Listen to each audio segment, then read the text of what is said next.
राखा तीन करुनिया जनाचार्य वाया जाय तैसा द्रव्यदारा नको मनाची आवडी कवनी विषय गोडी प्रपंचाची तुझे नाम माझे धरुण्या चित्त एकांत लोकांत सदा राहो देह भाव राखा तीन करुनिया जनाचारी वाया जाय तैसा हरी तुका म्हणे तुझे जडोनिया पायी तुका म्हणे तुझे जडोनिया पायी झालो उदराय पांडुरंगा देह भाव राखा तीन करुनिया जनाचारी वाया जाय तैसा झाला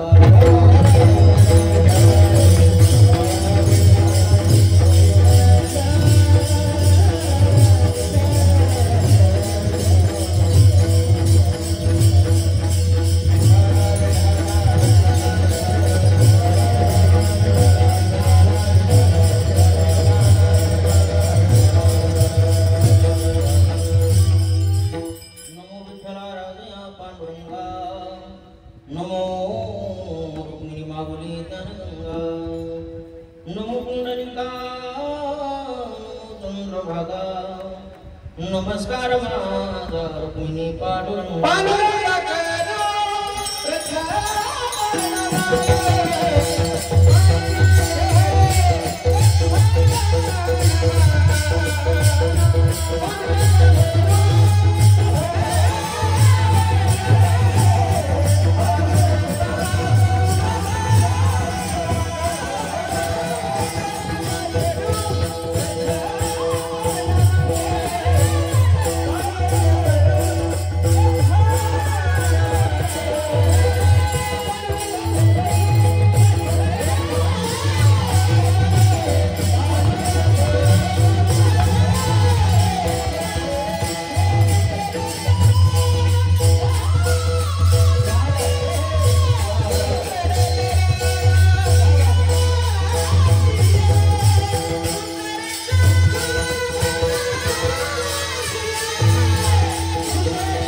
पंचकृपादानी सतेचा विस्तार बाबाजी सद्गुरुदास तुका सदा पंढरीनाथ पादांजली निवृत्ती ईश्वरानुग्रहात प्राप्त तत्त्वं महेंद्रायणी तीरभूमो वसंतं समाधि समृद्धिं भजे ज्ञानदेवं नमो ज्ञानेश्वरा नमो ज्ञानेश्वरा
चराचरी काही माझे वाणी वाणी संतांसी रंगवो चिता शक्ती आद्यांचे केली स्मरण होय सकल विधांचे अधिकरण ते चिवंत श्री चरण श्री गुरुं ते नमस्कार पुण्यता अतुलित बलधाम हेमशैलापदेहो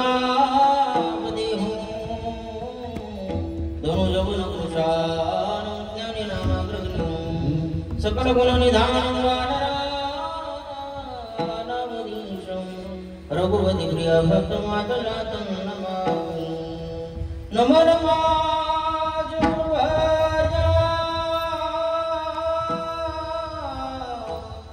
सुखमूर्ति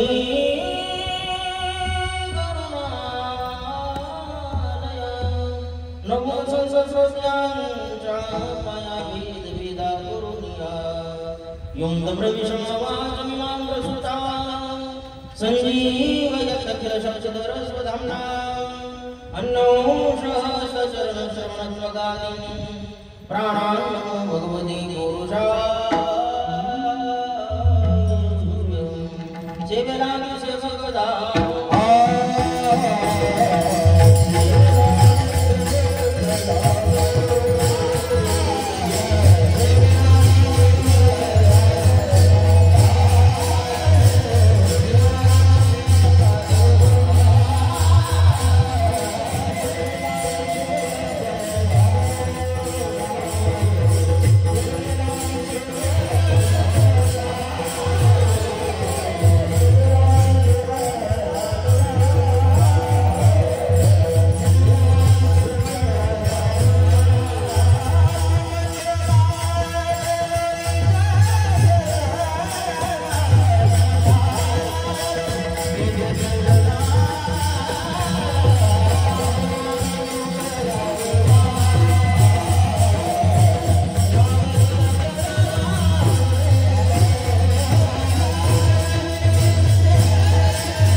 नमो सद्गुरु सच्चिदानंद नमो सद्गुरु भक्त कल्याण मूर्ती नमो सद्गुरु भास्करा पूर्ण कीर्ती जैनी माझे चित्त राही तुझी पायी अखंड ते दे प्रेम सोम देह भावरा तीन करुण्या जनाचार्य वाया जाय तैसा प्रसंगी कीर्तन रूपी सेवे करता निवडलेला अभंग महान भक्त महाराष्ट्र भूषण मुक्त कवल्य तेजोनिधी ज्ञानेश्वरी जगद्गुरु तुकोबाराय यांचा 5 चरणाचा अभंग असून या अभंगाच्या माध्यमातून जगद्गुरु तुकाराम महाराज जगनियंत्या भगवान परमात्म्याकडे एका परमार्थिक साधकांना ज्या गोष्टीची नितांत गरज आहे त्या साधनाची मागणी तुकोबाराय देवाकडे ती करतात. विठ्ठला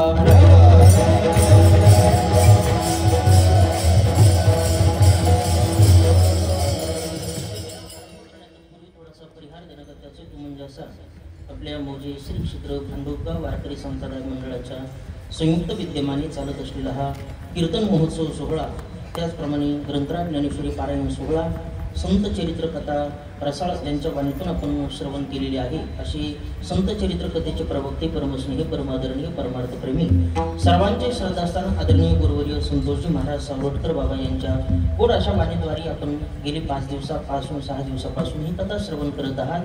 या सोहळ्यातील आजची ही 6व्या दिवसाची अर्थात जागराची कीर्तनाची सेवा, उपांत्य कीर्तनाची सेवा माझ्या सद्भाग्यानं ज्यांनी माझ्याकडे सोपवली असे माझे परमस्नेही, परमादरणीय, परमार्थप्रेमी, महाराष्ट्रातील एक नामवंत गायनाचार्य, भजन सम्राट, स्वर सम्राट आमचे श्री हरिभक्तीपरायण, इंडियन आयडॉल फेम म्हणजे संतोषजी महाराज संबळे गुरुजी, संगीत विशारद, संगीत अलंकार, गोड अशा पद्धतीचं महाराजांचं सुंदर पद्धतीचं कार्य आहे. महाराजांनी मला या कार्यक्रमासाठी निमंत्रण अगदी सावरटकर बाबांच्या माध्यमातून या संपूर्ण पांडुपगाव वारकरी संप्रदायाच्या संयुक्त विद्यमाने आजचं कीर्तनाचं निमंत्रण माझ्याकडे विठाला.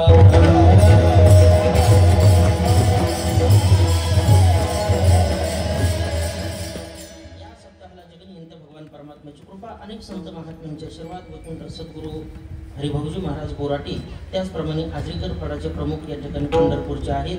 त्यांच्या कृपाश्रवदाने वैकुंठवासी सद्गुरू तुकाराम महाराज, एकनाथ महाराज काळे, माऊली महाराज, वैकुंठवासी सद्गुरू रंभाऊ महाराज डोंगळे या सर्व संत महात्म्यांच्या संयुक्त अगदी या कृपाशीर्वादाने चालत असलेला हा सोहळा, त्यातील आजची कीर्तनाची सेवा माझ्या सद्भाग्यानं माझ्याकडे आलेली आहे. गोड पद्धतीचं आपलं कीर्तनाचं या ठिकाणी संयोजन आहे. पांडव गावातल्या सप्ताहात माझं हे दुसरं ये नाही महाराज, मला वाटतं 17 किंवा 18 साली या ठिकाणी आलेलो होतो. अशाच पद्धतीच्या उत्साहामध्ये, सुंदर पद्धतीच्या मंगलमय वातावरणामध्ये त्याच्याही पेक्षा अधिक उत्साह आजच्या कीर्तनात मला जाणवत आहे. विचारलं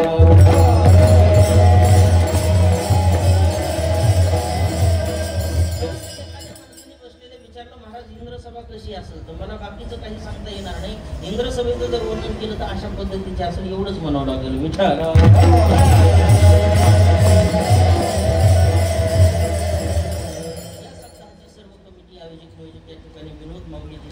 अध्यक्ष आहेत दत्तरावजी माऊली पालेकर, सचिव आहेत त्याचप्रमाणे राजेंद्र माऊली कनशी खजिनदार आहेत. या सर्वांच्या संयुक्त विद्यमाने संपूर्ण पांडुपगाव वारकरी संप्रदायाच्या विद्यमाने हा कार्यक्रम सोहळा आयोजित केलेला आहे. मी नेहमी सांगत असतो, मायबा प्रवचन करायचं म्हटलं तर एकट्या माणसाला जमतं, परंतु कीर्तन जर करायचं असेल तर ह्या इकल्याचा खेळ म्हणून वेळ जमविला, लावून मृदंग श्रुती टाळो शिव ब्रह्मरस श्रवणिनी. ब्रह्मरसाचं जर सेवन करायचं असेल, महिमा सर्वांची साथ संगत लागत असते. या न्यायाला अनुसरून या कार्यक्रमासाठी आवर्जून उपस्थित असणारी सर्व गुणीजन मंडळ या कार्यक्रमासाठी उपस्थित आहे. जसं व्यवहारामध्ये एखाद्या माता मौलीला सुंदर आणि रुचकर स्वयंपाक बनवायचं म्हणलं तर तिला 3 गोष्टींची नितांत गरज आहे. कशाची? चुलीची, तव्याची आणि परातीची.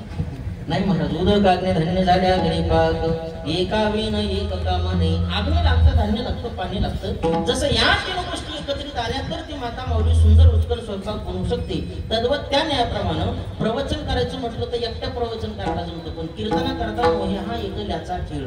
सुंदर पद्धतीचे गायक लागतात, सुंदर पद्धतीची वादक मंडळी लागतात आणि सुंदर पद्धतीचं साऊंड सिस्टम लागतं. बसलेले म्हणजे आमचं काहीच काम नाही, आम्ही जावा तुमची सुद्धा गरज आहे महाराज. कितीही मोठा वक्ता ना, पण वक्त्याच्या पुढे श्रोते नसतील तर त्याला झरू किंमत आहे. वक्ता तो वक्ता नो ही श्रोते विन. म्हणून तुम्ही आम्ही सर्वांनी मिळून जे करायचं असतं त्याचं नाव कीर्तन, त्याचं समीकरणच असं आहे मायबाप. जे कीर्तनकाराच्या पोटात असतं ते गायक लोकांच्या ओटात असतं, जे गायक लोकांच्या ओटात असतं ते मृदंगाचार्याच्या ओटात असतं.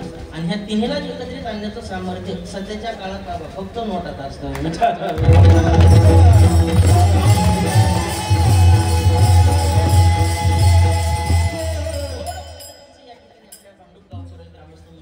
सुंदर पद्धतीचं आयोजन केलेलं आहे. त्या निमित्ताने महाराष्ट्रातील सर्व रती महारथी गुणीजन मंडळ या ठिकाणी उपस्थित आहेत. त्यामध्ये श्री हरिभक्तीपरायण अगदी संगीत विशारद, संगीत अलंकार आमचे परममित्र संतोषजी महाराज संबळे गुरुजी तेही उपस्थित आहेत. श्री हरिभक्तीपरायण श्रीकांतजी महाराज अवचार तेही या ठिकाणी उपस्थित आहेत. श्री हरिभक्तीपरायण आता ज्यांनी गोड चालू राहिली असे आमच्या परिसराचं भूषण भजन सम्राट, स्वर सम्राट आदरणीय दत्ताजी महाराज तेही या ठिकाणी उपस्थित आहेत. प्रकाश महाराज काजारी, अविनाश महाराज जाधव आणखी ही बरीच सर्व काही मंडळी आहे. बरीच साधक हृदय मंडळी सुद्धा या ठिकाणी बसलेली आहे. सर्वांचाच काही नामोल्लेख करणं माझ्याच्यानं शक्य नाही.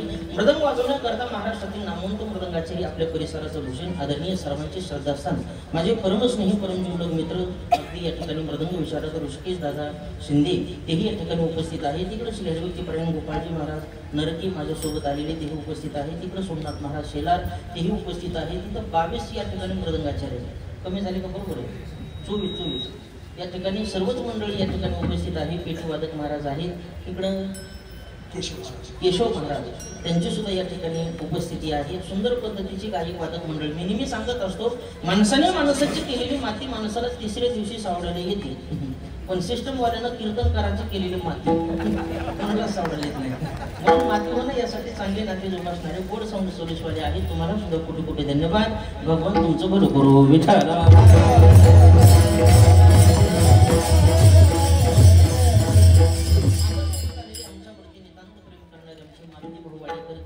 उपस्थित आहे. तुम्ही सर्व श्रोते सज्जन मायबाप लहानथोर आवार वृद्ध माता माऊली सप्ताहाचे आयोजक नियोजक कमिटी सर्व सामाजिक क्षेत्रातील धार्मिक क्षेत्रातील राजकीय क्षेत्रातील शैक्षणिक क्षेत्रातील व्यापारिक क्षेत्रातील आलेली ही सर्व मंडळी तुम्हा सर्वांच्या चरणामध्ये पुनः एकदा कोटी अभिवादन करतो आणि याच ठिकाणी सेवेला सुरत करतो.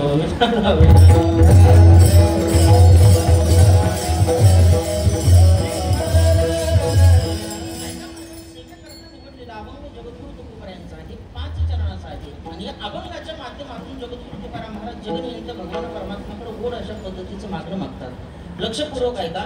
वारकरी संप्रदायाच्या दंडकानुसार पहिल्या दिवसात कीर्तन म्हणलं की नामाचं महत्व प्रतिपादन करावं लागत असतं. जागराचं कीर्तन म्हणलं की देवाकडे मागणी मागावी लागत असते आणि काल्याचं कीर्तन म्हटलं की काला करावा लागतो, कालवा करून जमत नाही. म्हणून वारकरी संप्रदायाच्या दंडकानुसार आजचं हे जागराचं कीर्तन आहे आणि त्या निमित्तानं निवडलेला अभंग जगद्गुरु तुकोबारायांचा आहे. 5 चरणाचा आहे. मागणीपर प्रकरणातला आहे. विठ्ठला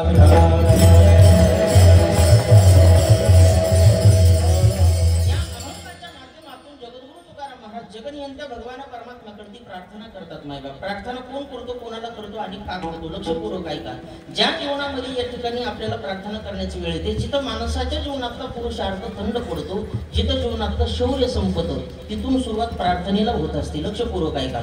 मानवाच्या जीवनातला पुरुषार्थ संपावा लागतो. जी गोष्ट व्यवहारामध्ये पुरुषार्थानं मिळत नाही, जी गोष्ट व्यवहारामध्ये शौर्यानं प्राप्त होत नाही, ती गोष्ट प्रार्थनेनं नक्की मिळवता येते. हे मात्र त्रिकालाबाधित सत्य. विठ्ठला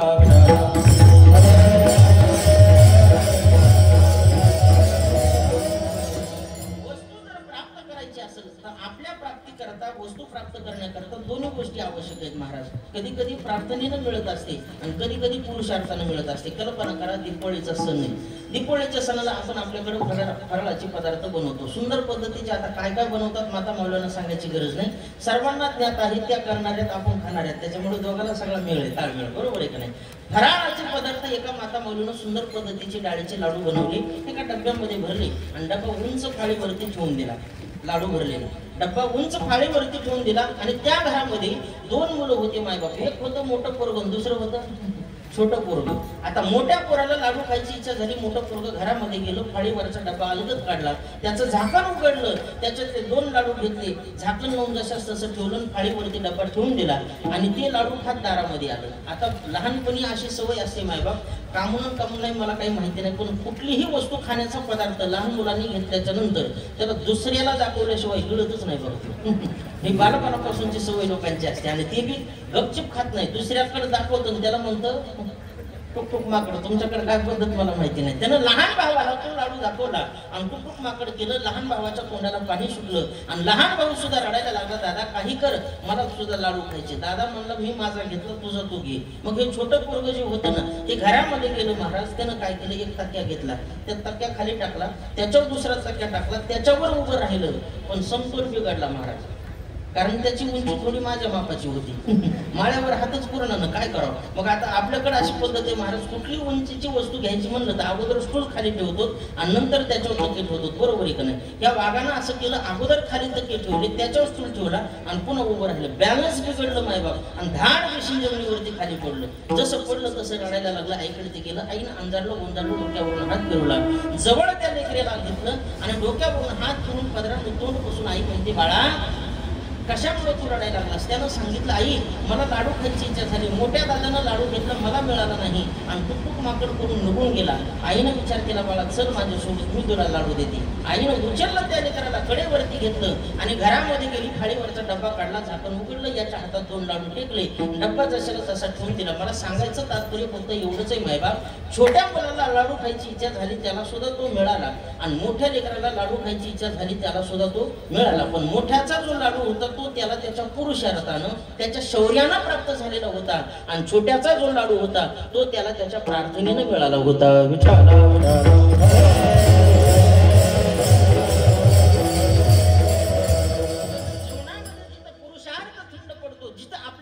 शौर्य संपत तिथून सुरुवात प्रार्थनेला होत असते. म्हणून जगद्गुरु तुकोबाराय देवाकडे ती प्रार्थना करू लागले, देवा आम्ही शक्तिहीन आहोत, आम्ही देवा शक्तिहीन भागवते देवा, आम्ही आमच्या जीवनामध्ये शक्तिहीन आहोत म्हणून तुझ्याकडे ती करुणा भागत आहोत. पण त्यावेळेस भगवान परमात्मा तुकोबारायला बोलतात, महाराज ठीक आहे तुम्ही म्हणता ते मला मान्य, तुम्ही शक्तिहीन आहात, पण तुम्ही शक्तिहीन आहात हे तुम्हाला कळलं, पण कसं कळलं? कारण आपल्यापाशी बळ नाही, आपल्यापाशी ताकद नाही हे कळण्याकरता अगोदर माणसाने युद्ध करावं लागतं, बरोबर आहे का नाही? मग जगद्गुरु तुकोबारायला भगवान विचारतात, महाराज तुम्ही युद्ध कधी केलं का? महाराज जगद्गुरु तुकोबाराय म्हणू लागले, देवा युद्ध कधी केलं का म्हणण्यापेक्षा रात्रंदिवस आमच्या जीवनात त्याचाच प्रसंग आहे ना. रात्रंदिवस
अंतर्बाह्य जग आणि मन. महाराज म्हणतात, देवा आमच्या जीवनामध्ये रात्रंदिवस युद्धाचाच प्रसंग आहे महाराज. अंतर्बाह्य जग आणि मन.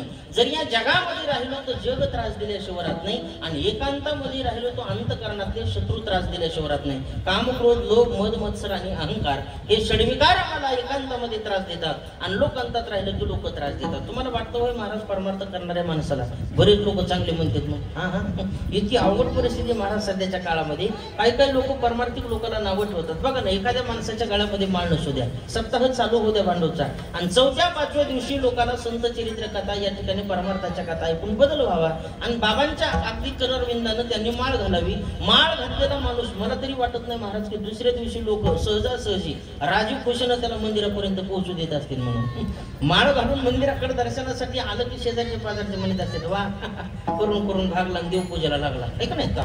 त्याला असं वाटतं महाराज लगेच माळ तोडून टाकावं. इतकं लोक बोलत आहेत महाराज. दुसरा तर पुढचा आला की तो म्हणतो, वा तुम्ही तर आता बस झाले बा, नाही तर का माळ घालायच्या अगोदर बाई होता होय. इतके लोक विचित्र महाराज आपल्याला त्रास देतात. अंतर्बाह्य जग आणि मन. समाजामध्ये या ठिकाणी जगद्गुरु तुकोबारायचे आणखी प्रमाण आहेत महाराज. एखादं पोरग जर परमार्थाला लागलं तर घरातली मंडळी सुद्धा नावं ठेवतात, हरी काय पोरा लागली चट धरी वाट देवळाची, आमुच्या कोळी नवत्याचे हेच पेशे निवडली. वडील सुद्धा जन्मदाते वडील नावं ठेवायला लागतात. काय पोरा लागली चट, अरे आमच्या कुळामध्ये असलं कोणी नव्हतं, हे कुठून कसं काय या ठिकाणी जन्माला आलं? काय पोरा लागली चट धरी वाट देवळाची. उठलं की देवळामध्ये जाते. जाऊ द्या, घरातली माणसं नावं ठेवतात, वडील नावं ठेवतात, आई नावं ठेवतात, धर्मपत्नी नावं ठेवते. महाराज तुम्हाला वाटतं होय ह्या वार करायला आता 8 दिवसाच्या नंतर सप्त्याचा काला झाला घरी गेलो लोक चांगलं म्हणत असते. एक वारकरी दादा असाच 12 बंडी अंगामध्ये घातलेला, पताका खांद्यावरती घेतलेली, 8 दिवस या गावचा काला झाला की दुसऱ्या दुसऱ्या गावामध्ये, तिथला काला झाला की तिसऱ्या गावामध्ये, असं करत करत दररोज दर मुक्काम अगदी सप्ताह करायचे. पण ज्या दिवशी सप्ताहाचा काला असेल त्या दिवशी मंडळीला आस लागलेली असायची की माझे मालक आता घरी येणार, म्हणून ती वाट बघत असायची. काल्याचं कीर्तन झालं 4 वाजता वारकरी गावामध्ये गेला, खांद्यावरती पताका लांबून चमकली की शेजारणीला म्हणते ठेके आला आमचा सप्ताह. त्याचं नावच सप्ताह करून टाकलं, त्याला आवो नाही जावं नाही कावं नाही, डायरेक्ट म्हणते ती आला आमचा सप्ताह. बरं सप्ताह दारात येऊन दिल्याच्या नंतर त्या मालकाला पाणी प्यायला द्यावा, त्या मालकाला पाय धुवायला पाणी द्यावा. हा पहिला शब्द असतो. हाईत आजच्या दिवस का उधळायचे कुठं उधळाय आता ते का म्हैस आहे का बैल आहे महाराज. इतके लोक त्रास देतात, तो घरातले लोक त्रास देतात, बाहेरचे लोक त्रास देतात. ज्यावेळेस आम्ही 8-8 दिवस आता संतोष बाबा ज्ञानेश्वरी पारायण करता जायचो ना, त्यावेळेस अशा पद्धतीचं उत्साह आमच्या जीवनामध्ये असायचा.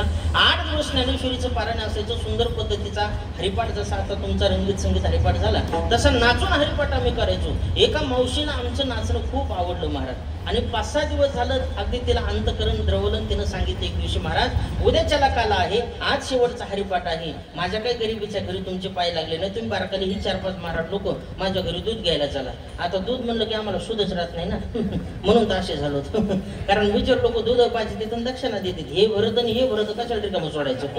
गेलो मी एका आजीच्या घरी महाराज, असं एका गावात कीर्तन संपल्याच्या नंतर आजी म्हणले महाराज माझ्या घरी दूध घ्यायला चला. तर दूध घ्यायला चला म्हटल्याच्या नंतर जाणं अगत्याचं असतं, म्हणून मी गेलो महाराज. पण गेल्याच्या नंतर 5-6 वारकरी आम्ही असे पाहिल्याच्या नंतर त्या बाईला आम्हाला बोलण्याची इच्छा झाली, पण अगदी बोलावं कसं हे काही कळना. म्हणून तिनं ते स्वयंपाकाचं राहिलेलं पाणी घेऊन दारात टाकण्याकरता आली आणि शेजारणीकडे पाहून आमच्यावर घालून आम्हाला बोलायला लागली, माय आज गावात पांढरे शिपीट बोकायच्या लई जूत आला म्हणजे आम्ही बोकेत होईल. काय लोक बोलतील सांगता येत नाही, पण त्या काळामध्ये तो त्रास सहन केला म्हणून आज हे वैभवाचे दिवस आम्हाला भोगायला मिळतात. याचा अर्थ असा आहे, समाज परमार्थामध्ये लागला की नावं ठेवायला लागतो, घरातली लोक नावं ठेवायला लागतात, बाहेरची लोक नावं ठेवायला लागतात. पण या लोकांपासून कसं बसं वाचलं तर महाराज म्हणतात एकांताचा वाद जर केला ना, हे आंतरशत्रू आपल्याला त्रास द्यायला सुरुवात करतात.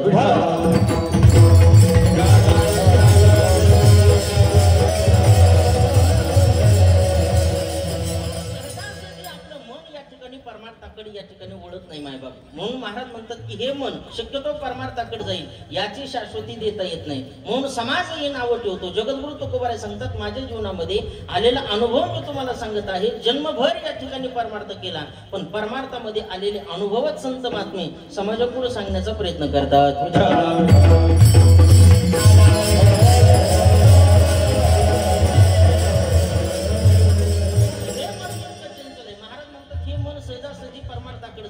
अगदी जगाचा त्रास आहे, क्लॅरिटी करावं जाते. अंतर्बाह्य जग आणि मन जगाचा त्रास आहे महाराज. आतलं जग त्रास देतं, बाहेरचं जग त्रास देतं. म्हणून या त्रासापासून वाचण्याकरता आम्ही काय काय बरं करावं. आजपर्यंत या मनाने परमार्थ करण्याकरता आम्ही काय काय बरं केलं नाही. काय काय करीतो या मना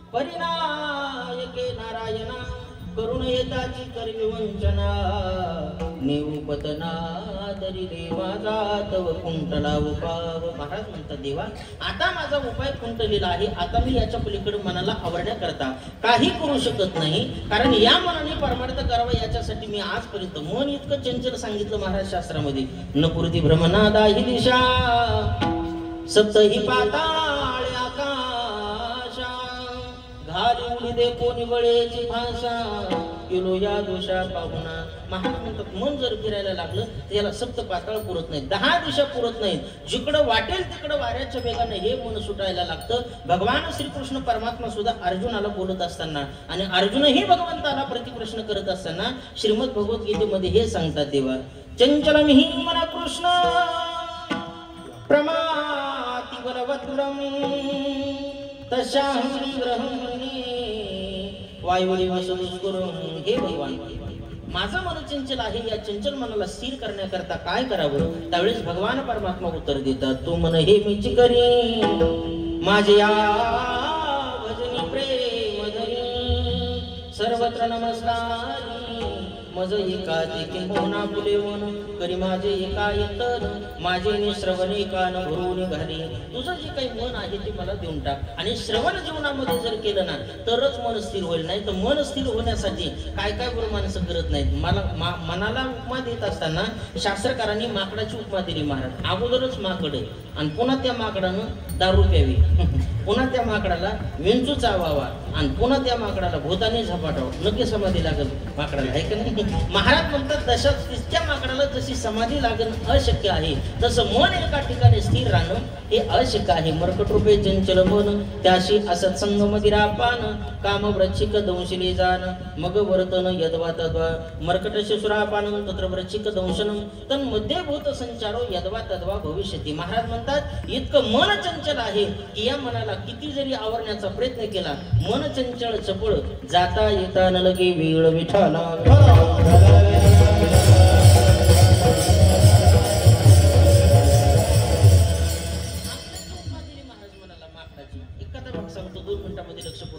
एका माणसानं काय केलं, माकड आणि बोकड या दोघांचा खेळ करायचा आणि उदरनिर्वाह भागायचा.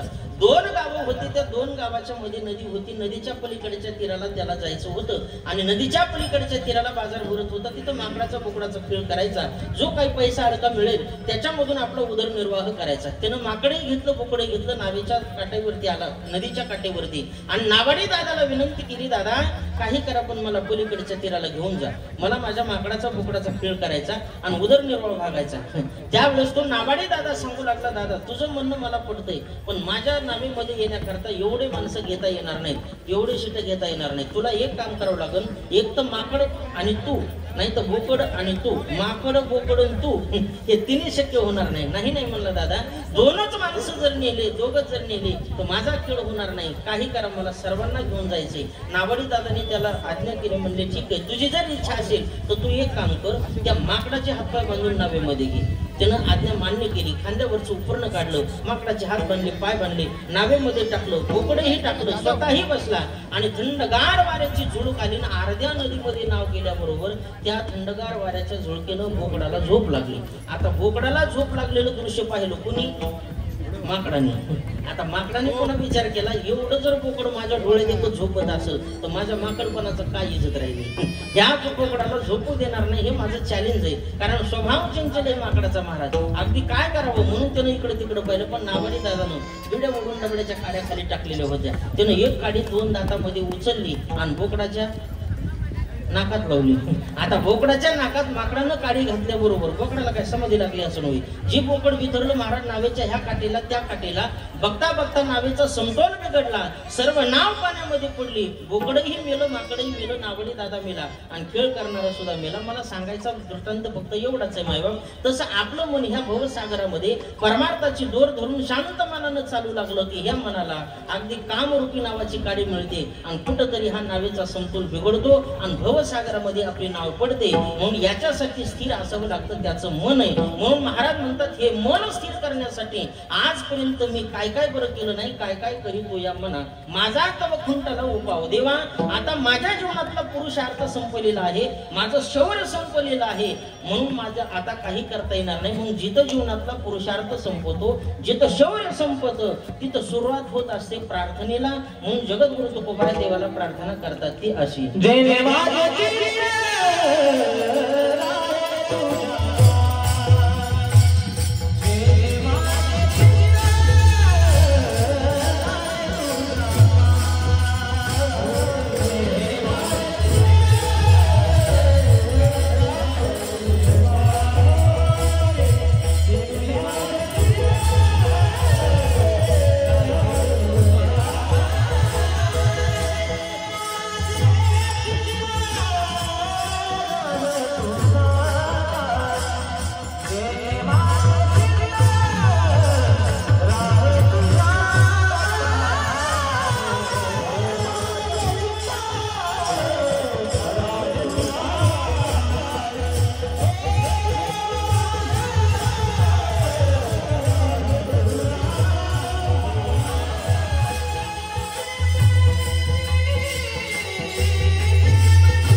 माझे चित्तरा हे तुझे पायी अखंड ते दे प्रेम सुख सेवा करता निवडलेल्या अभंगाच्या प्रथम चरणामध्ये जगद्गुरु तुकोबराय देवाकडची प्रार्थना करतात. देवा जेणेकरून माझं चित्त तुझ्या चरणामध्ये स्थिर राहील, जेणे माझे चित्तरा हे तुझे पायी अखंड ते दे प्रेम सुख. देवा माझं चित्त तुमच्या चरणाच्या ठिकाणी स्थिर राहिलं पाहिजे, नाही तर चित्त देवाच्या चरणाच्या ठिकाणी स्थिर राहणं वेगळं आणि ठेवणं वेगळं. लक्षपूर्वक आहे का? ठेवलेली वस्तू कधी निघून जाईल याची शाश्वती देता येत नाही, ठेवलेलं कधी निघून जाईल सांगता येत नाही, पण जे मनानं राहिले त्याची शाश्वती देता आल्याशिवाय राहत नाही. मला लक्षपूर्वक आहे का? जखमेवरची खपली पडावी का पाडावी? जखमेवरची खपली आपल्या पडावी का पाडावी? पडावी. बरोबर आहे. फळ पिकलेलं गोड लागतं का पिकवलेलं गोड लागतं? पिकलेलं गोड लागतं. शाळेमध्ये मुलगा मनाने गेलेला चांगला का हाणून मारून पाठवलेला चांगला? मनाने गेलेला चांगला. जसं मनाने गेलेलं पोरग शाळेत टिकतं, फळ आपोआप पिकलेलं गोड लागतं, जखमेवरची खपली आपोआप पाडावी लागते, तसं मन हे मनाने परमार्थाला लागलं पाहिजे. याला जाणीवपूर्वक ठेवता नाही आलं पाहिजे, कारण ठेवलेलं मन कधी दगा देऊन जाईल सांगता येत नाही, ह्या मनाचा विश्वास धरता येत नाही मायबाप. म्हणून महाराज संत महात्मे गोड वर्णन करतात. लक्षपूर्वक आहे का?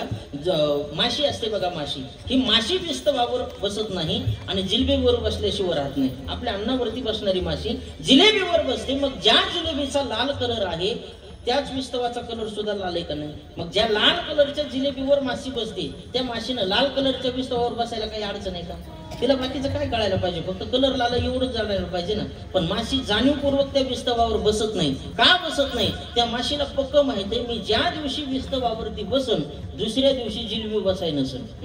बरोबर आहे ना? तिला पक्क ज्ञात आहे, म्हणून ती माशी जाणीवपूर्वक विस्तवावर बसत नाही. तसं आपलं मन मुलाबाळावरती बसतं, आपलं मन घर प्रपंचावरती बसतं, आपलं मन गाड्या घोड्या इस्टेट प्रॉपर्टी नोकरी व्यवसाय या सगळ्या गोष्टीवरती आपलं मन बसतं. पण जाणीवपूर्वक आपलं मन देवाच्या पायाजवळ बसत नाही. का बसत नाही? या मनाला पक्क माहित आहे, मी का देवाच्या पायाजवळ एकदा गेलो आधा गोटे धावे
तुमचे चरण देखलिया किंवा देखिले तुमचे चरण निवांत राहिले मन कासयात जिन प्राण आपुला गे माये. गोड वर्णन साधू संत महात्मे करतात. किंवा एकदा देवाच्या पायाजवळ गेलेलं मन परत माघारी येत नाही. पुन्हा ते मन माघारी संसारामध्ये येत नाही. देवाच्या पायाजवळ गेलं की तिथंच बसतं. म्हणून जाणीवपूर्वक तुकोबराय देवाला प्रार्थना करत असताना सांगतात, देवा देव जेणे माझे चित्त राहे तुझे पायी, तुझ्या पायाजवळ माझं चित्त राहिलं पाहिजे. देवा जेणे माझे चित्त राहे तुझे पायी. फरक काय? अखंड ते दे प्रेम सुख. देवा अखंड प्रेम सुख माझ्या जीवनामध्ये मिळालं पाहिजे. नाहीतरी मायबाप जगाच्या पाठीवर प्रेम सुखासारखं जगाच्या पाठीवर दुसरं सुखच कुठलं नाही. समोर बसायचं. या पुढे पुढे या. पाठीमागच्या लोकांना आलेल्या जागा पुराण थोडी माता बोलायला विनंती. समोर सरकार या. या महिला मंडळ पुढे या, पुरुष मंडळ पुढे या. भरपूर जागा येतं. या या इथं या जवळ, काही अडचण नाही. मागच्याला विनंती जर नाही तिथं कसं आलं तरी पण पुढे या.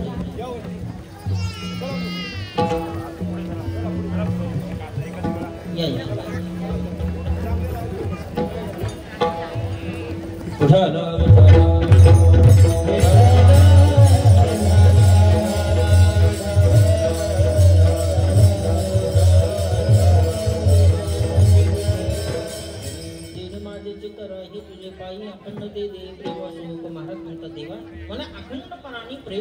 आता प्रेम हा अडीच अक्षरी शब्द आहे महाराज, इतका पवित्र आणि इतका गोड आहे प्रेम हा शब्द.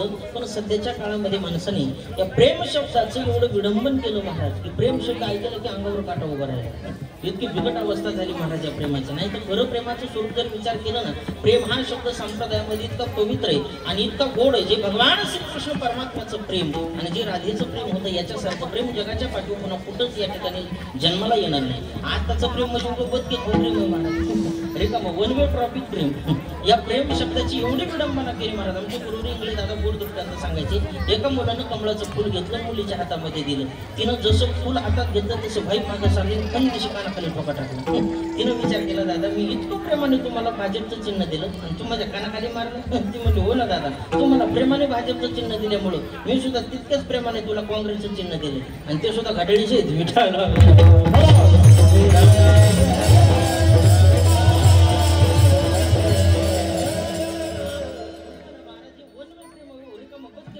याला प्रेम म्हणत नाहीत महाराज. प्रेम प्रेम काय नाही. सगळे लोक आपल्या जीवनामध्ये या ठिकाणी पैशावरती प्रेम करतात, आपल्यावर कोणी प्रेम करत नाही. कबीर महाराज एका ठिकाणी बोलतात, सब पैसे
आपल्यावर प्रेम करणाऱ्या जगात कोणी राहिलं नाही. जोवरी जळण गा तोवरी मनसी माझा माने दिला न थोर देव सुखाची लाजा इंद्रिय मावळली आला बाबून राजा. गोड वर्णन साधू संत महात्मे करतात. सब पैसे के भाई, सगळ्यांचं प्रेम पैशावरती महाराज. आपल्यावर खरं प्रेम कोणाचंच नाही. सगळ्याचं प्रेम कुठे? पैशावरती. जोपर्यंत पैसा तोपर्यंत घरातली किंमत देतात. माय बाप आई सुद्धा किंमत देते पैसा पोटी, वडील सुद्धा किंमत देतात पैसा पोटी. नाही काम केलं तर लोक घरातली सुद्धा बोलतात. अगदी शास्त्र सुद्धा गोड या ठिकाणी वर्णन करते की माता निंदती नाभिनंदती पिता भ्राता न संभाषते भृत्य कोपेते गच्छति सुता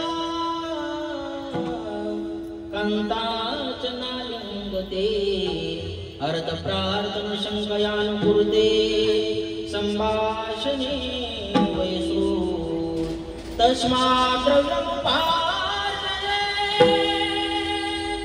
श्रुणुषसे द्रव्येन सर्वे वशः. शास्त्र सांगतं मायबा, द्रव्यानं सगळे वश होतात. माता निंदती नाभिनंदती पिता भ्रातानं संभाषते. श्लोकाचा अर्थ सांगायची गरज नाही मायबाप. सगळ्यांचं प्रेम पैशावरती. नाही तर आपल्यावर खरं प्रेम कोणाचं आहे महाराज. आमचे गुरुजी इंगळे दादा गोड दृष्टांत सांगायचे. दादा म्हणायचे, एका मित्राचं नवीन लग्न ठरलं आणि लग्न ठरल्याच्या नंतर मित्र म्हणू लागला मित्राला दुसऱ्या, भाऊ माझं सोमवारी कोर्ट मॅरेज आहे, येतो का माझ्या लग्नाला? ते म्हणलाय, दादा सोमवारी माझं भरपूर महत्वाचं काम असल्यामुळं मला काय तुझ्या लग्नाला कोर्ट मॅरेजचा येता येणार नाही. मंगळवारी तुला वहिनीला भेटायला येतो. हा म्हणला ठीक आहे चालतंय. मंगळवारी घरी गेलो पुष्पगुच्छ घेऊन दोघांचंही स्वागत करण्याकरता आणि इकडे तिकडे इकडं पाहिलं म्हणलं अरे दादा तू तर एकटाच दिसायला लागलास. म्हणलं मी एकटाच आहे. आणि वहिनी कुठे आहेत? म्हणलं कशाची वहिनी कशाचं काय? म्हणलं काय झालं? म्हणलं कोर्टाची पायरी चढतानाच तिला मला विचारलं की नेमके तुमच्या पैसे किती? इमानदारीने सांगितलं रुपये सुद्धा नाही. तिथूनच माघारी फिरली म्हणला. म्हणजे सगळ्याचं प्रेम कुठे? पैशावर. दुसरं म्हणलं घाबरू नको, टेन्शन घेऊ नको. माझं सुद्धा तसंच झालं. माझं एका मुलीवर प्रेम होतं म्हणला. आणि मी बी असं कोर्ट मॅरेज करण्याकरता कोर्टाच्या पायरी चढलो. त्यावेळेस मला त्या मुलीनं विचारलं तुमच्या पैसे किती? मी बी तुझ्यासारखीच इमानदारी केली म्हणला. मी म्हणलं माझ्या पैसे काय नाही, पण माझा जो चुलता आहे ना त्याला मूलबाळ नाही काय नाही. माझ्या चुलत्याला पुण्यामध्ये 2-3 फ्लॅट आहेत, मुंबईमध्ये 2-3 फ्लॅट आहेत, गावाकडची 400-500 एकर जमीन आहे, गाड्या बुड्या माड्या इस्टेट प्रॉपर्टी सर्व काही आहे म्हणला. मग ते म्हणलं मग चुलत्याची प्रॉपर्टी आपण झाला असं तुझ्या संग लग्न? म्हणलं माझ्या संग नाही, चुलत्या संगच लागलं.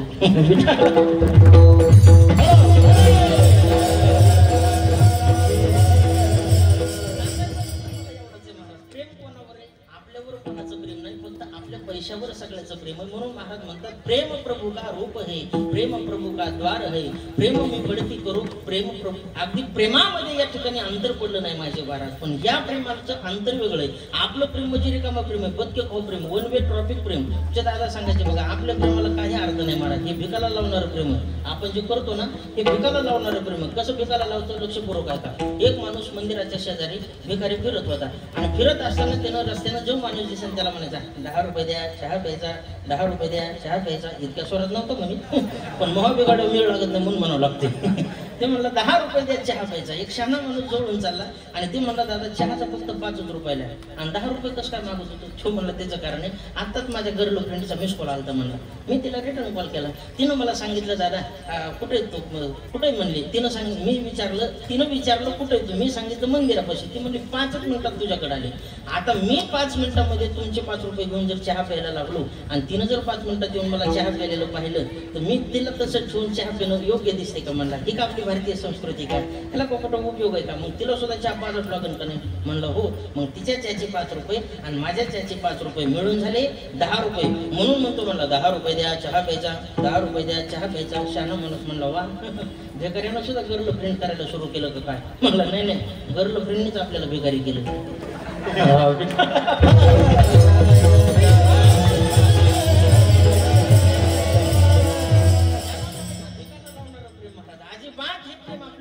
सक्सेस होत नाही. 2.5 अक्षरी शब्द प्रेम आहे मायबाप. पण या प्रेमाची व्याख्या करत असताना प्रेम असावं भगवान श्रीकृष्ण परमात्म्याने जे गोपिकावरती केलं त्याला प्रेम म्हणतात. जे प्रेम माझ्या भगवान श्रीकृष्ण परमात्म्याने अर्जुनावरती केलं त्याला खरं प्रेम म्हणतात.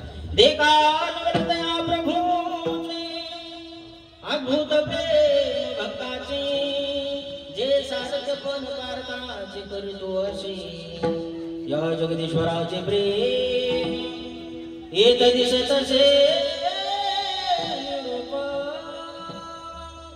कैसे पार्वती सर्वत्र पुण्य केले, जेन संगेची वसुदेवासी, जेन संगेची माते देवकीशी, जेन संगेची बंधू बळीभद्राशी, ते गुई अर्जुनेशी बोलत. जे भगवान श्रीकृष्ण परमात्म्याने जन्मदात्या मातेला सांगितलं नाही, पाठीवरती पाय देऊन आलेल्या भावाला सांगितलं नाही, ते इति गुह्यतमं शास्त्रमिदमुक्तं मया नघ एतत् बुद्ध्वा बुद्धिमानशात् कृत प्रत्यक्ष भारत अर्जुनाला सांगितलं का नाही? बोला. म्हणून याचं नाव आहे खरं प्रेम मायबाप. जे प्रेम गोपिकाने भगवंतावरती केलं, ज्यावेळेस एक गोड कथा भाग भागवतामध्ये येतो मायबाप भगवान श्रीकृष्ण परमात्म्याला नेण्याकरता अक्रूराचा रथ आला होता. त्यावेळेस सगळ्या गवळणी यशोदा मातेच्या प्रांगणामध्ये आल्या आणि गवळणी जमा होऊन यशोदा मातेला सांगू लागले, हे यशोदे माते सांग आमचा भगवान परमात्मा कुठं आहे? हा रथ का शृंगारलेला आहे सांग.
सांगे ओ महाराज म्हणतात नयनेच्या उदकाने भिजली धरणी.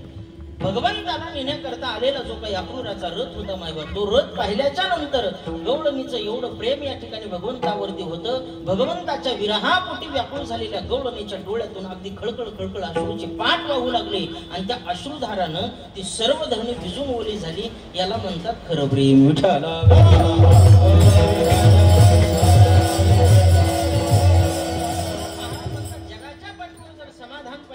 प्रेमाशिवाय समाधान नाही. ज्ञान सुद्धा जर मिळवायचं असेल तर महाराज म्हणतात त्या ज्ञानामध्ये भक्ती आणि प्रेम असलं पाहिजे. जर भक्ती आणि प्रेम नसेल तर महाराज म्हणतात ते ज्ञान सुद्धा मला गरजेचं नाही. भक्ती प्रेम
भक्ती आणि प्रेम जर ज्ञानामध्ये नसेल तर मला त्या ज्ञानाची सुद्धा गरज नाही. म्हणून गरज आहे जीवनामध्ये ती सगळ्यात महत्वाचं प्रेम. म्हणून महाराज म्हणतात जेणे माझे चित्तरा हे तुझे पायी अखंड ते देई प्रेम सुख देवा. मला ते प्रेम सुख तुझ्याकडून पाहिजे आहे. ठीक आहे म्हणले महाराज मी तुमची विनंती मान्य करतो. तुम्हाला प्रेम सुख दिलं पण आणखी काही पाहिजे का? काही नाही म्हणले देवा. हे जर प्रेम सुख माझ्या जीवनामध्ये मला मिळालं तर भक्ती करत असताना जो काही आडवा येणारा देहभाव आहे ना, हा देहभाव थोडासा बाजूला ठेवा. Yeah.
जनाचार्य वाया जाय तैसा महाराज म्हणतात हा जो काही परमार्थिक क्षेत्रामध्ये आडवा येणारा देहभाव आहे हा देहभावच परमार्थाला घातक आहे महाराज. आणि एवढा का देहभाव आपला निघून गेला परमार्थ आपला सुखाचा झाला. संत महात्म्याचं दुसरे प्रमाण आहे देह हे मी हे सरे ओरला उरे विठ्ठल. एकदा का आपल्याला देहाचा विसर पडला की आपला परमार्थ सक्सेसफुल झाला. आपण परमार्थामध्ये सक्सेस आहेत पण आपल्या देहाची आठवण आपल्याला राहिली नाही पाहिजे. नाही तर बरेच लोक महाराज अगदी आपल्याला देहाचा आठव धरूनच आपण परमार्थ करतो. भगवंताच्या भक्तीमध्ये तल्लीन झाल्याच्या नंतर इतका देहाचा विसर पडावा इतका देहाचा विसर पडावा जसं की या ठिकाणी गोरोबा काका भगवत भक्तीमध्ये तल्लीन झालेले असताना स्वतःच्या पोटचा बाळ गोरोबा काकांच्या पायाखाली आला आणि चिखलामध्ये त्या बाळाचं रक्त आणि मांस एकत्रित झालं तरी गोरोबा काकांना देहशुद्धी नव्हती. याला म्हणायचं तेवढा भाव जीवनात आला पाहिजे. नाही देहशुद्धी मुलं तुडविले चिखले मिळाले रक्त मांस. महाराज म्हणतात गोरोबा काकांच्या भक्तीमध्ये एवढी तल्लीनता होती स्वतःच्या पोटचा गोळा पायाखाली पण तोडवला तरी देहावरती शुद्ध नव्हती. याला भक्तीतली तल्लीनता म्हणावी. विचारा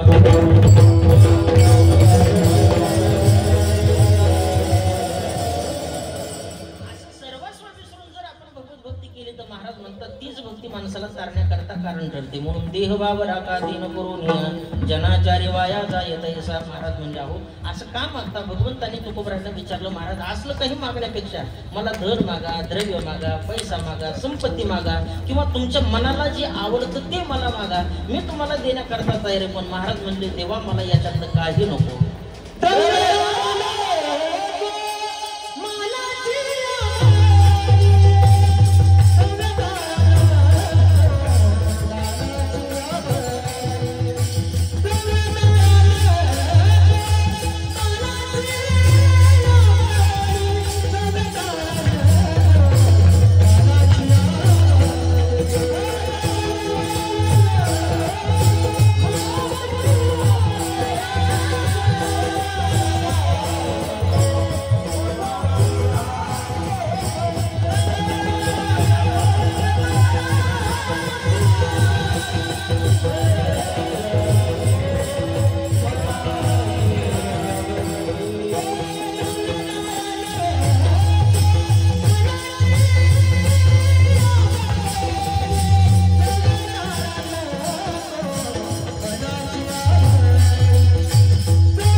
देवा द्रव्य नको दारा नको मनाची आवडी नको कवनेविषयी गोडी प्रपंचाची नको देवा मला या कुठल्याच गोष्टीची गरज नाही, द्रव्य नको. का बरं जगद्गुरु तुकोबरायानं द्रव्याचा त्याग केला असं? देवाला द्रव्य नको का म्हटले? आता तर आमची कीर्तनाची तारीख घ्यायची म्हटल्याच्या नंतर पहिलं द्रव्य ठरवतो. पण त्यावेळेस तुकोबरायाने देव भगवान परमात्मा देण्यासारखे उदार होता तरी सुद्धा देवाला म्हणतात देवा मला द्रव्य नको. का नको? तुकोबरायाला पक्क माहित होतं द्रव्याच्या मागे कळी काळाचा लाग, म्हणून या संग फोटा त्याचा. द्रव्याच्या पाठीमागं कळी काळाचा लागे मायबा. 15 अनर्थ द्रव्याच्या पाठीमागं शास्त्रकारांनी सांगितले. स्थेयम हिंसा नृत दंभ काम क्रोध स्मयो मदा वेदो वैरम विश्वास संस्पर्धा व्यसनांनीच, हे 15 अनर्थ मनाच्या पाठीमागं आहेत. म्हणून जगद्गुरु तुकोबराय जाणीवपूर्वक देवाला बोलतात देवा मला द्रव्य नको, दारा नको. दारा या शब्दाचा अर्थ पत्नी. का पत्नी नको हे आता मी तुम्हाला सांगणे इतपत तुम्ही गेले राहिले नाही.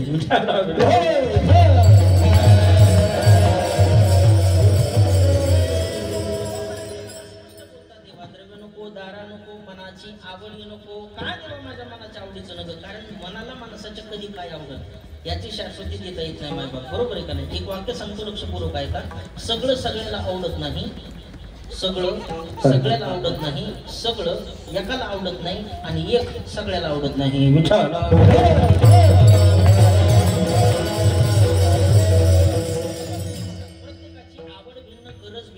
भिन्न. बरोबर आहे का नाही? कल्पना करा कुटुंबामध्ये जर 12 माणसं असतील तर 12 माणसाची आवड भिन्न आहे. जाऊ द्या त्या माणसाचं 12 माणसाचं सोडून 2च टिकूबाई टिकाय, 2च तोंड खिचडी गोंड, 2च नवरा बायको जरी असले ना महाराज तरी त्या दोघांची आवड सुद्धा सारखी नाही हो. बायकोला कॉफी आवडली तर त्याला चहा आवडतो, त्याला तिखट आवडतं, त्याला सपक आवडतं, याला बाजरीची भाकर, त्याला ज्वारीची भाकर, याचा रंग काळा, त्याचा कलर पांढरा. प्रत्येकाची आवड ही भिन्न भिन्न स्वरूपाची आहे. म्हणजे बरोबर आहे दादा. गोड दृष्टांत सांगायचे. एका माणसाचं लग्न झालं, नवीन लग्न झाल्याच्या नंतर याच्या मंडळीला पाहिलं तर 24 तास रिमोट हातात घेऊन चॅनल बदलण्याचा छंद, आवड तिची 24 तास टीव्ही पुढे बसण्याची. आणि ह्याची आवड 24 तास पुस्तक वाचण्याची. 2 वर्ष झाले महाराज. बघता बघता मंडळीला कंटाळा आला. शेवटी तिनं धावत त्याच्याकडे गेली. म्हणली मालक पहिलं पुस्तक हातातलं काढा. पहिलं पुस्तक हातातलं काढून भरत दिशी फेकून दिलं. म्हणले 2 वर्ष झाले तुमची गंमत पाहते. म्हणले लग्न होऊन अहो साधं तुम्ही एका शब्दानं सुद्धा मला बोलायला तयार नाही, माझ्याकडे साधं डुंकूनही पाहायला तयार नाहीत. घरात माझ्यासारखे चांगले माणसं आहेत बघायसारखे. मला तर असं वाटतं म्हणजे मी मराव आणि पुढच्या जन्म पुस्तकाचाच घेऊ म्हणजे तरी हातात घेऊन बसतात. हे कंट्रोल तिला म्हणते माझे माय पाया पडतो तुझ्या, पुस्तक होण्याच्या भानगडीत पडू नको, तू कॅलेंडर हो म्हणला. म्हणजे पुस्तक होऊन 12 महिने बोलावं राहण्यापेक्षा कॅलेंडर होऊन 12 महिन्याला बदलत आहे तरी.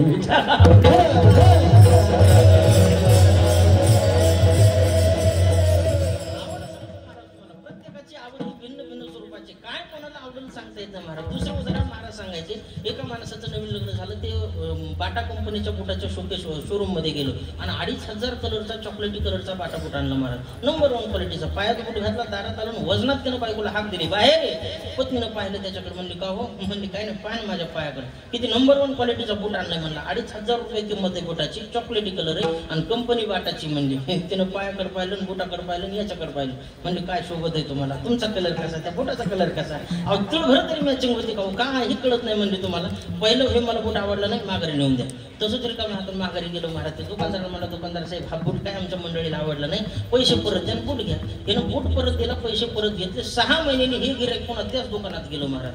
आणि दुकानदाराला म्हणते दुकानदार बूट आहे का? दुकानदार म्हणला मामा एवढ्या भारी कंपनीचा, एवढ्या चांगल्या क्वालिटीचा, एवढ्या महागाचा बूट तुमच्याशिवाय दुसरं घेणार तरी कोण? म्हणलं आहे ना अजून. त्यावर म्हणलं तेवढं बूट धरा हे 2500 रुपये. परत त्याने 2500 रुपये दुकानदाराला दिले, बूट घेतला आणि घराकडे निघणार एवढ्या अवकाशामध्ये दुकानदाराच्या खूप लक्षात होतं गेल्या वर्षी हे गिऱ्हाईक आपल्याकडे आलतं आणि बूट मंडळीला आवडला नाही म्हणून 15 मिनिटात माघारी आलतं. ते त्या माणसाला म्हणायला लागला मामा तुमचं म्हणणं मला पडलं पण एक काम आहे का? गेल्या वर्षी तुम्ही माझ्याकडे आला, बूट घेतला, 6 महिन्यापूर्वी आला आणि 15 मिनिटातच परत येऊन मला म्हणलं तर आमच्या मंडळीला बूट आवडलं नाही म्हणून माघारी देतोय. मग आता का 6 महिन्यात तुमच्या मंडळीची आवड बदलली का काय? म्हणला नाही नाही मंडळीच बदलली. कुठं नको म्हणला.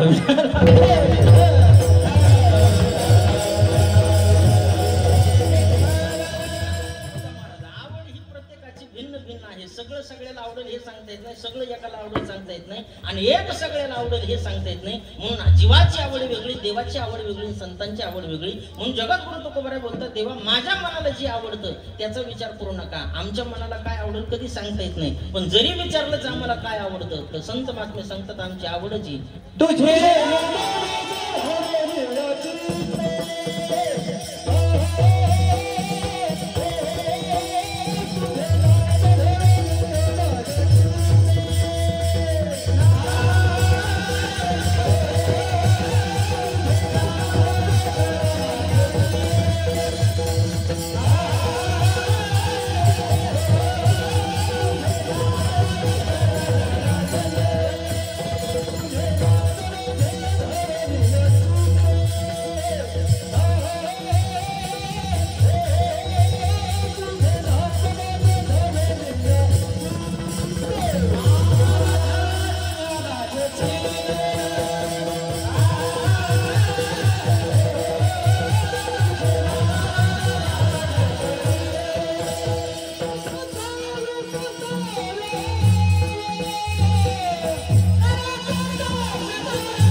एकांत लोकांत सदा राहू देवा. आमची आवडच अशी आहे की तुमचं नाम आमच्या मुखामध्ये राहिलं पाहिजे.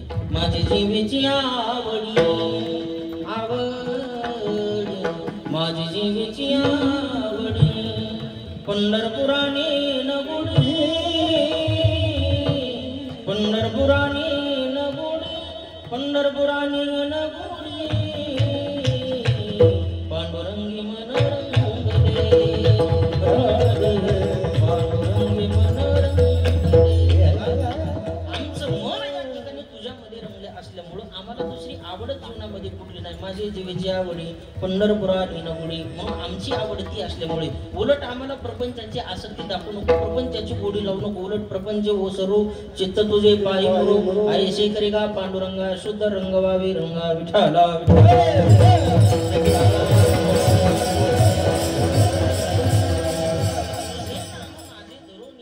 एकांत लोकांत सदा राहो देवा. एकांतात सुद्धा या ठिकाणी नामचिंतन राहो आणि लोकांतात सुद्धा नामचिंतन राहो हीच माझी अपेक्षा आहे. भगवान म्हणले ठीक आहे, आणखी काही तुमची अपेक्षा आहे का सांगा ना. जगद्गुरु तुकोबाराय बोलू लागले देवा या सगळ्या गोष्टी मला मिळाल्या ना, बाकी कशाची गरज नाही आता.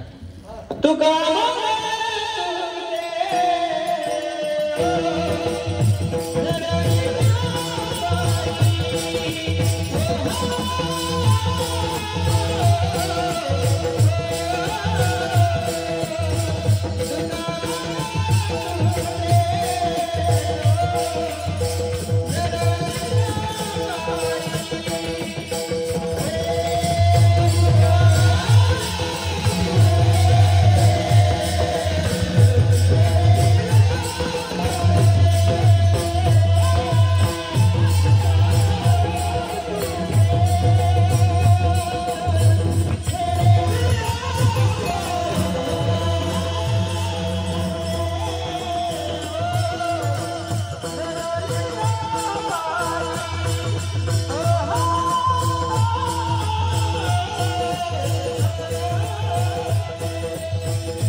जडून या पायी झालो उतराई पांडुरंगा देह वावरा का तीन करून या जनाचारी वाया जाय तैसा. अभंगाच्या शेवटच्या चरणामध्ये जगद्गुरु तुकोबराय देवाला विनंती करतात, प्रार्थना करतात, देवा या सगळ्या गोष्टी जर माझ्या जीवनामध्ये मला तुझ्या कृपेनं प्राप्त झाल्या, तुझ्या अगदी आशीर्वादानं जर मिळाल्या तर मला बाकी कशाची कमतरता नाही. कारण जगाच्या पाठीवर 3 प्रकारचं ऋण शास्त्रानं सांगितलं. देवाचं ऋण आहे, संतांचं ऋण आहे आणि आई वडिलांचं ऋण आहे. आई वडिलांचं ऋण सुद्धा जगाच्या पाठीवर कशानंच फिटत नाही मायबाप, आणि संत महात्म्यांचं ऋण सुद्धा जगाच्या पाठीवर कशानंच फिटत नाही. काय द्यावे त्याशी व्हावे उतराई आणि ठेविता हा पायी जीव थोडा. संतांचं आणि आई वडिलांचं ऋण जगाच्या पाठीवर कायमस्वरूपी आपल्यावरती राहणार आहे, पण देवाचं ऋण कधी कधी फेडता येतं, ते फक्त त्याच्या नामचिंतनाने. म्हणून महाराज जाणीवपूर्वक बोलतात, देवा तुका म्हणे तुझे जडोन या पायी आणि झालो उतराई पांडुरंगा. देवा तुझ्या या ठिकाणी कृपेतून मी उतराई होण्याचा प्रयत्न करील, फक्त माझी वृत्ती तुझ्या चरणाच्या ठिकाणी स्थिर राहिली पाहिजे, जडून राहिली पाहिजे. आपण जडून राहतो का पडून राहतो? आपण फक्त देवाच्या पायाजवळ पडून राहतो. पडून राहीन तये ठाई उगाच संतांचे पाय. संत महात्मा करतात आपण फक्त पडून राहतो. पडून राहणं याचा अर्थ शरीरानं आणि जडून राहणं याचा अर्थ मनानं. विठ्ठल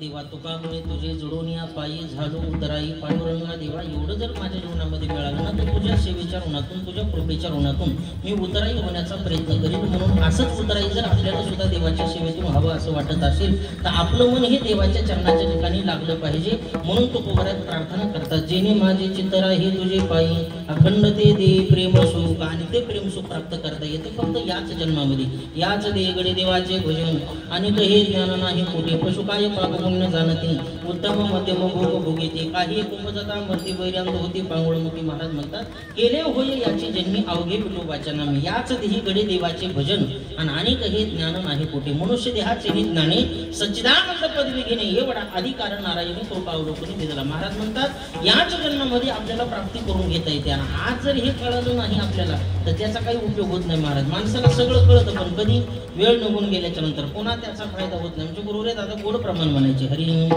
कोळो येईल अंतकाळी प्राणप्रयाणाचे वेळी आराती निराळी रणगोरे सकळ. कळतं महाराज माणसाला आपण सगळं कधी वेळ निघून गेल्याच्या नंतर, वेळ निघून गेल्याच्या नंतर पुन्हा फायदा नाही. वेळेच्या आतमध्ये सगळं कळावं याच्यावर दृष्टांत सांगत असतो लक्षपूर्वक आहे का. एका सरदारजीनं काय केलं महाराज, एका माणसाला मारलं, इतकं मारलं तोंड सुजूस्तर मारलं.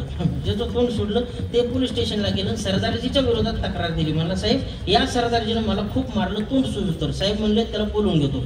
साहेबांनी पोलीस स्टेशनमध्ये सरदारजीला बोलवलं, म्हणले का हो यांना मारलं? म्हणलं साहेब लईच मारले, बघा ना अजून बी बेट्याच्या तोंडाची सूज उतरली नाही. साहेब म्हणले मूर्खा त्याच्यासाठी तुला बोलले, काय इतकं मारलं? म्हणला साहेब का मारलं?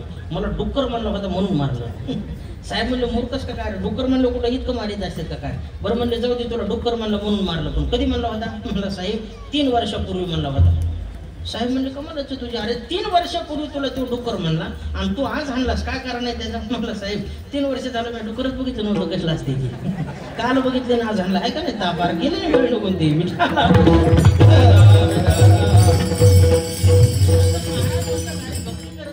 जवळ हे सगळं सिद्ध आहे हात चालावया पाय तव तू आपुले सोहित पाहे तीर्थयात्रा जाय चुको नको हस्तो पवित्रो यदि दान पुण्यम पादो पवित्रो यदि तीर्थयात्रा कंठ पवित्रो यदि नाम कोश हृदय पवित्रो यदि ब्रह्मनिष्ठा.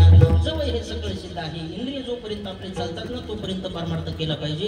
20, 21, 25 हे खरं परमार्थाचं वय मायबाप. या भांडूप नगरीमध्ये आल्याच्या नंतर मला एवढा भव्यदिव्य स्वरूपाचा आनंद झाला. काय सप्ताहाचं आखीव नियोजन आहे महाराज.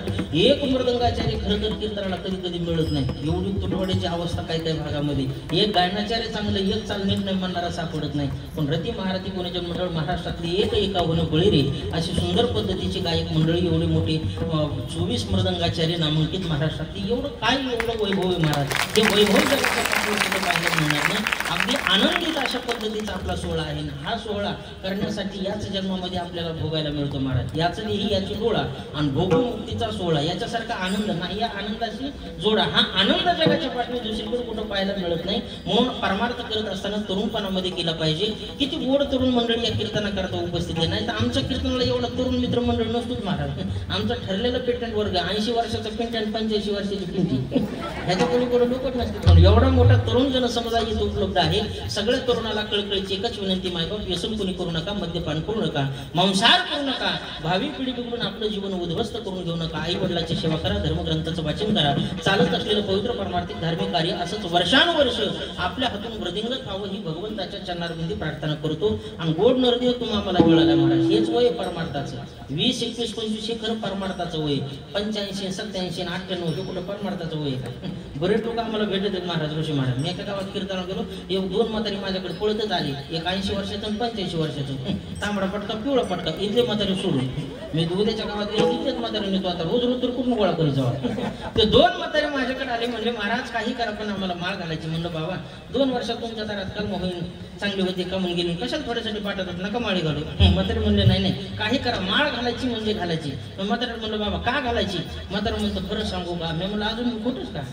आता तरी खरं बोलणं. म्हातारा म्हणतो महाराज खरं सांगू का, मला न आता चावतच नाही. काय बिस्किट का मूर्खलो, इतकी बिकट अवस्था आहे महाराज. दुसऱ्या म्हाताऱ्याने म्हणलं बाबा तुमचं माझं तसंच आहे पण थोडा फरक आहे. मला चावत आहे, दात आहेत पण पोरगच आणून देत नाही. आता मी कुठे नेमले होईल. इतकी बिकट अवस्था होती महाराज. मग माणसं परमार्था लागत. अशा पण परमार्थ करू नका. अगदी कीर्तनामध्ये बसल्याच्या नंतर महाराज लोक म्हणतात मनामुखाने विठ्ठल विठ्ठल. तर विठ्ठल हा शब्द उच्चारण्याकरता तोंडातले 32 दात ओरिजिनल जिवंत लागतात महाराज, बसविलेले नाही. बसविलेले हसतानी पळत आणि खातानी गिळत येत. इतकी बिकट अवस्था बसविलेल्या दातांची. ओरिजिनल 32 दात तोंडातले जिवंत लागतात. त्यावेळेस विठ्ठल हा शब्द एक्सप्रेशन म्हणता येतो. नाही तर दाताच्या खिडक्या झाल्या विठ्ठल म्हणताच येत नाही. म्हातार म्हणतो इथला इथला इथला देव मला मी इथलाच्या दिवस कुठाला ती पाहिजे. पता तुला लागायला माझा कधी मेळ लागायचा. म्हणून वय झाल्याच्या नंतर परमार्थ करून उपयोग नाही मायबाप. तरुणपणी अगदी बघा तुम्ही घरामध्ये बोललेलं म्हाताऱ्या माणसाला कळत नाही तेव्हा बरेच माणसं कीर्तनाच्या मंडपात येतात. कानपूरची लाईन तुटलं भैरव झालं काय कळतं सांगा बरं मला. काहीच वेळ लागत नाही ना. 2 जण भैरव होते बघा. एक भैरव काठी घेऊन कीर्तनाला चाललं आणि दुसरं भैरव वाट्यावर बसलेलं होतं. काठीवालं भैरव वाट्यावरच्या भैऱ्याला म्हणतंय रामभाऊ चला त्या कीर्तनाला. वाट्यावरचं भैरव म्हणतंय कुठे चाललास कीर्तनाला? काय? काठीवालं भैरव म्हणतंय छे कीर्तनाला चाललो होतो. वाट्यावरचं भैरव म्हणतंय हा मला वाटलं कीर्तनाला चालला होतास काही हाय का काय कोणाला तपास. इतकी बिकट अवस्था होती. आणि मग माणसं परमार्थाला लागतात मायबाप. म्हणून अशापणी परमार्थ करू नका. तरुणपणी परमार्थ करा. भव्य दिव्य स्वरूपाचं चालत असलेलं हे कार्य आपल्या सप्ताहाचं बाबा किती वर्ष 14व्या वर्षामध्ये पदार्पण केलेला आपला हा सोहळा अगदी 2 वर्षापूर्वी या सप्ताहाचा रौप्य महोत्सव झाला. पांडुरंग परमात्म्याच्या कृपेनं तुम्हाला समस्त भांडुपगाव वारकरी संप्रदायाच्या मंडळाच्या संयुक्त विद्यमाने तरुण मित्र मंडळाच्या सहकार्यानं आदरणीय पूजनीय गुरुवर्य सर्वांचे सुपरिचित श्रद्धास्थान अगदी संतोषजी बाबा सावरटकर बाबा यांच्या मार्गदर्शनाने हा चालत असलेला 14 वर्षापर्यंतचा सोहळा बघता बघता भगवंताच्या कृपेनं याचा 25वा रौप्य महोत्सव साजरा व्हावा. एवढंच काय पण या 25व्या रौप्य महोत्सवाच्याही पुढे आपला सप्ताह जावा आणि याचा 50वा वर्धापन दिन साजरा व्हावा. एवढंच नाही तर या सप्ताहाची 75वी साजरी व्हावी. इतकंच काय पण या सप्ताहाचा शताब्दी महोत्सव व्हावा. तोपर्यंत तुम्ही सर्वांनी राहावा. देवाने मला सुद्धा ठेवावं इतक्या लोक उचलून समजा. आणि परत त्या शताब्दी महोत्सवाला पुन्हा तुम्ही मला बोलवा अशी भगवंताच्या चरणारविंदी प्रार्थना करतो. भव्य दिव्य स्वरूपाचं आयोजन मिळतं. जाता जाता फक्त तुम्हाला एवढं सांगतो, बिजली की ताकद तार में होती है, बिजली की ताकत तार में होती है, तलवार की ताकत धार में होती है, आमिरों की ताकत कार में होती है, पुलिस की ताकत स्टार में होती है और इतना बड़ा वैभवशाली अखंड हरिनाम सप्ताह या आयोजित करने की ताकत भांडुपगाव वारकरी संप्रदाय मंडल के परिवार में और अशा पद्धतीचं सुंदर आखीव रेखीव नियोजन महाराज. टाळकऱ्यांची शिस्त बघा, बसणाऱ्यांची शिस्त बघा, मृदंगाचार्याची शिस्त बघा. कुणी कुंकड मुंगाळचं वारूळ फुटल्यासारखं पळत नाही जात नाही काय नाही. अगदी एक लाईनीमध्ये शिस्त पद्धतीने कार्यक्रम अगदी सावरटकर बाबांच्या भव्य दिव्य आयोजनामध्ये आहे. असेच त्यांचे अगदी आशीर्वाद तुम्हा सर्वांवरती राहावेत. तुमचं सर्वांचं सहकार्य बाबांवरती राहावं आणि ज्यांच्या माध्यमातून मला या कीर्तन सेवेचं भाग्य प्राप्त झालं असे माझे परमस्नेही परममित्र महाराष्ट्रातली एक नामवंत गायनाचार्य भजन सम्राट स्वरसम्राट माझे परममित्र संतोष बसवजी महाराज संभळे गुरुजी यांच्या माध्यमातून हे कीर्तनाचं आयोजन महाराजांच्या मार्फत माझ्याकडे आलेलं आहे. म्हणून झालेली सेवा तुम्हा समस्त ग्रामस्थ मंडळाच्या चरणारविंदी गुरुवर्य संतोष बाबा सावरकर यांच्या चरणारविंदी समर्पित करून माझे गुरुवर्य नामनिष्ठ सुगुण उपासक वैकुंठवासी महाराष्ट्राचे लाडके कीर्तनकार आद्य विनोदाचार्य बाबासाहेबजी महाराज इंगळे गुरुपदादा यांच्याही चरणारविंदी समर्पित करून एक छोटंसं कॅलेंडर आम्ही प्रकाशित केलेलं आहे. सुखी जीवनाची त्रिपुटी नावाचं 21 प्रकारचे मुद्दे मानवी जीवनाला अत्यंत उपयुक्त आहेत.